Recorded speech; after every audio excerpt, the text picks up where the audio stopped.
नमस्कार, मी रेखाच किचनमध्ये तुम्हाला सर्वांचं मनापासून स्वागत करते।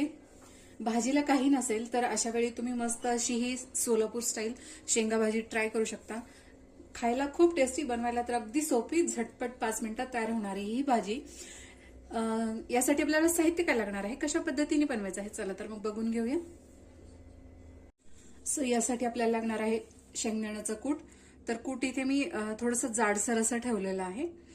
त्याचप्रमाणे एक मध्यम आकाराचा कांदा, टोमॅटो, कोथिंबीर, कढीपत्ता, इथे मी खलबत्त्यामध्ये हा लसूण थोडासा ठेचून घेतलेला आहे, चवीनुसार मीठ, लाल मिरची पावडर, हळद, थोडासा गरम मसाला।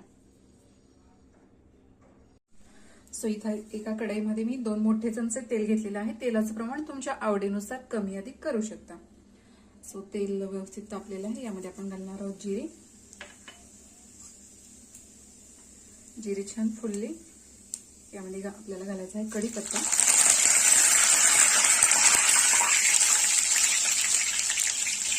त्याचप्रमाणे वाटलेलं लसूण, कांदा,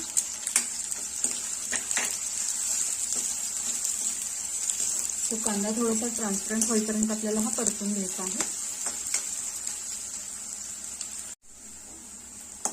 कांदा छान ट्रान्सपरंट झालेला आहे, यामध्ये आपण घालणार आहोत टोमॅटो।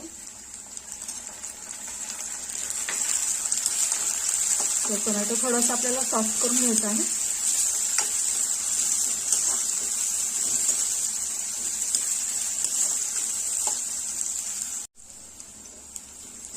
टोमॅटो देखील इथे छान असं सॉफ्ट झालेला आहे, तुम्ही बघू शकता इथे।